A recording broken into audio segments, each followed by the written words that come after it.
ఒక విచిత్రమైన పరిస్థితి బ్రిటను. సాధారణంగా సైన్యంలో జాబ్స్ అంటే సైన్యంలో చేరడానికి సంబంధించిన నియామకాలు తెలుసు మనకు కూడా. ఇక్కడ ఏది శారీరక టెస్టులు, ఆ తర్వాత రిటన్ టెస్టులు ఇవన్నీ చూస్తుంటాం. కానీ ఉన్నతాధికారుల స్థాయి అంటే ఏంటి? ఇక్కడ ఎక్స్పీరియన్స్ ఉన్నోడు నెక్స్ట్, ఆ తర్వాత నెక్స్ట్, ఆ తర్వాత నెక్స్ట్. కానీ బ్రిటన్లో మరి ప్రభుత్వానికి బుర్ర లేదో లేకపోతే వాళ్ళ సైన్యానికి బుర్ర లేదో కానీ లింక్డ్ఇన్ అంటే ఏంటి? మనకు ప్రైవేట్ ఉద్యోగాలకు సంబంధించి దాంట్లో అందరూ అప్లై చేసుకుంటుంటారు, దాంట్లో ఉంటారు.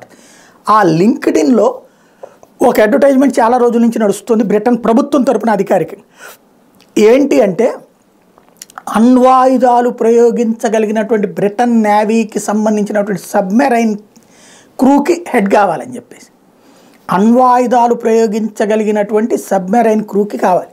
వాస్తవంగా వాళ్ళ దేశంలో వాళ్ళే ఉండాలి, వాళ్ళ సైన్యంలో వాళ్ళే ఉండాలి. బయటోడు ఎవడన్నా అప్లై చేస్తే ఇస్తే వాళ్ళ తలకాయ తీసుకెళ్ళి ఆడి చేతికి అప్పచెప్పినట్టు.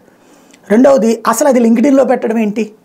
బ్రిటన్లో చదివేస్తే ఉన్నమతి పోతుందా లేకపోతే తెలివితేటలు పెరిగిపోయినా అర్థం కావట్లేదు.